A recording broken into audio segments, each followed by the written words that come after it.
Alright, what is up YouTube? Lizard Jesus here. So today we're going to be delving into Timur. Brand new hero dropped yesterday. First look at Timur. And man, I'm gonna just say right now, this guy is looking like he might be goated.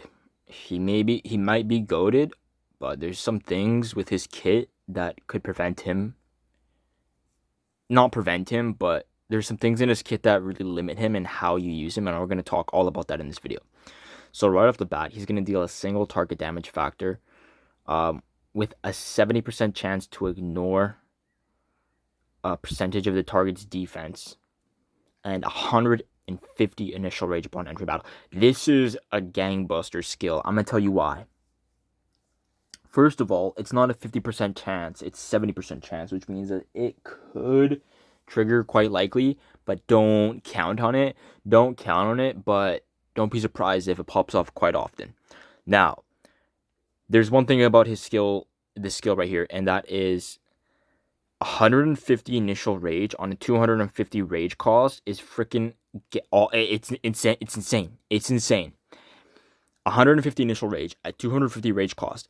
He's gonna pop off his skill sooner, obviously, but because his rage cost is only 250, you're going to lead up to your second skill activation a lot sooner than a lot of other heroes, which means that in a quick succession, you are likely going to just deal a massive nuke. Look, I have this hero right now. I haven't done anything with him yet because I'm going to build Cyrus first before I build on my Archer lineup.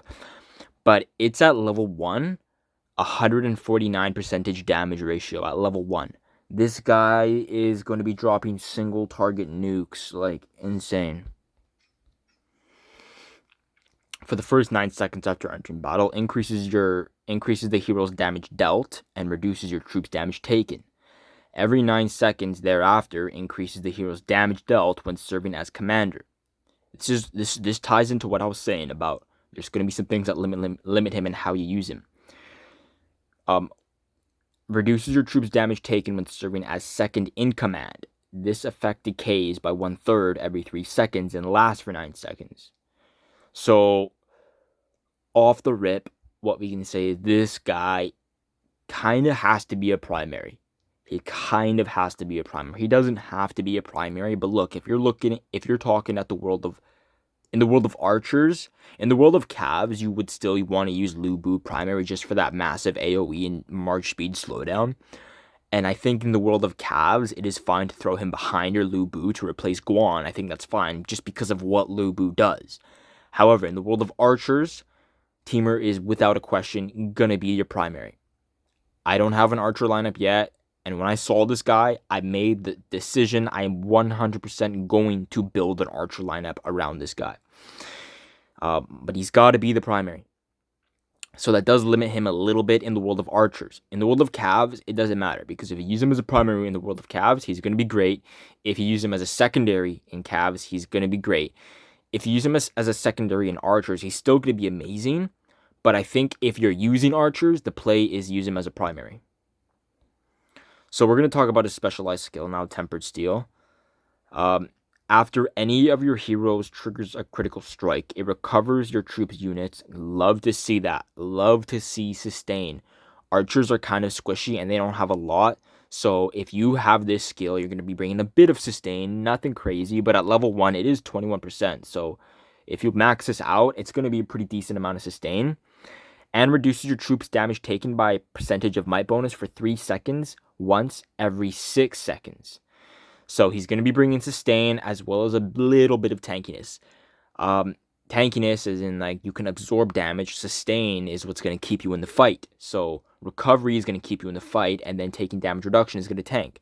So off the bat, you throw him. We'll talk about pairs later. So this is going to happen after any of your heroes triggers a critical strike skill. Next, he's got weak spot attack. You know, we've all seen this. After launching a normal attack, deals might damage, increase your hero's might, and increase your hero's damage. This is a decent skill, actually.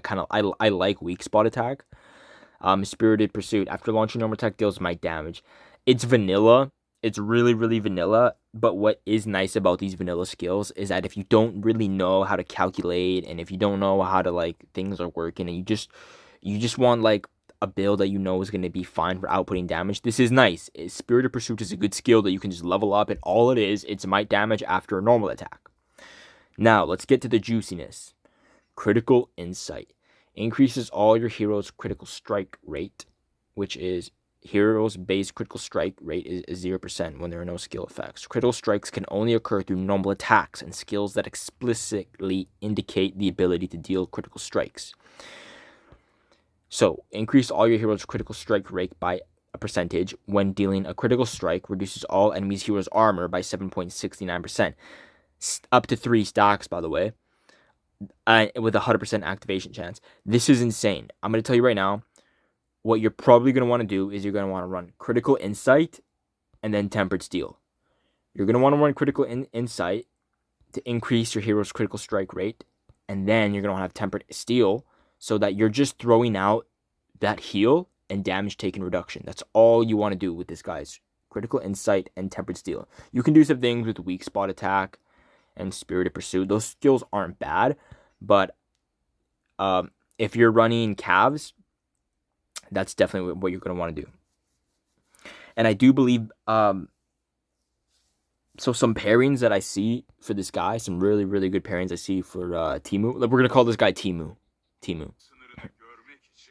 Timur, Mehmed, and Bellevue. That is going to be the lineup that I build. Timur, Mehmed, and Bellevue.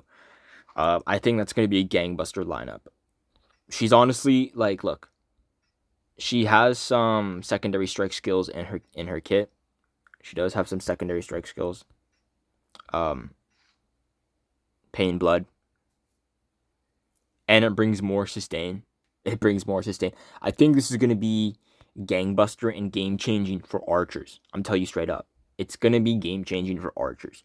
Calves, don't even need to worry. Calves are looking so good right now. You got your Lubu, Timu, and then Attila. Boom, you're good to go. But yeah, for archers, that's it. I don't know about you guys. I have a more in-depth video coming out for Cyrus because I'm gonna max Cyrus out as soon as I can. But Timu is gonna be my second build. It's gonna be my first archer lineup, first of all. But yeah, that's the first look at Timu, and he is looking pretty disgusting. Let me tell you guys. So if you guys have him, do not skip him. Grab him. Take him to 120. Oh yeah, stars. We gotta talk about stars. So, first of all, for the first 9 seconds after entering battle, increases the damage boost provided by Extinction Blade by an additional 10%, and increases the damage reduction by an additional 5%. What this means is that he's actually going to be, he's a good 1-star. He's going to perform great at 1-star. His 3rd star kind of falls off a little bit, and I'll tell you guys why. After 9 seconds in battle, when serving as the commander, this ties into what I said in the beginning about there's going to be things that limit him. When serving as the commander, increases the Extinction Blade damage boost effect by an additional 9%. When serving as a second in command, it increases the Extinction Blade damage reduction effect by an additional 6%.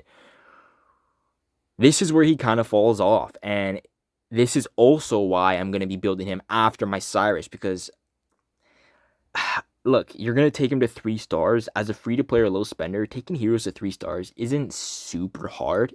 It's not impossible. I took Mansa to 3 stars, and I've been hoarding tokens ever since. It was a bit of a grind. But it's not easy. It's not easy taking a hero to 3 stars. And if he's only going to get this after 9 seconds in battle, that feels like, for a free-to-play and low spender, you might make the argument that taking him to 1 and even in 2 stars, even 2 stars is fine because you're going to increase the damage of everything. So I think 2 stars is fine, and 2 stars isn't that expensive. You might make the argument that as a free-to-play and low spender, 1 star or 2 star is kind of where you leave him. And here's why. Because you're going to pump so many gold tokens into him to take him to 3 stars. You're only going to get the effect of the 3rd star after 9 seconds in battle. And you're only going to get the highest percentage value if he is the primary. So this honestly limits him in how you use him. And it kind of, you're almost forced to use him as a primary if you want the max value of him. So yeah, I don't know. Looking pretty good, honestly. His skills are all looking good. His stars are a little concerning. Look at his 5th star. After 9 seconds in battle, the buff provided by Extinction Blade will decay 1/4 every seat. So the time decays, how the buff decays is just it decays a little bit slower is what it is. Um, I just don't know if that's amazing for 5 stars, man. I'm not gonna call it right now because we just got him, but I'm gonna guess that he's probably minimum investment for him to be usable is gonna be a 1 star, and maybe in this unique case we might even want to take him to 2 stars, and that's it. I don't know if as a free to play and a low spender taking him to 3 stars is gonna be worth it. Especially with just how you guys know this game works. You want to have tokens for the future heroes. But yeah, he's looking like really good at 1 star. So I don't know what you guys think. You can comment down below. The Lizard Jesus, and I'll see you on the next one. Peace.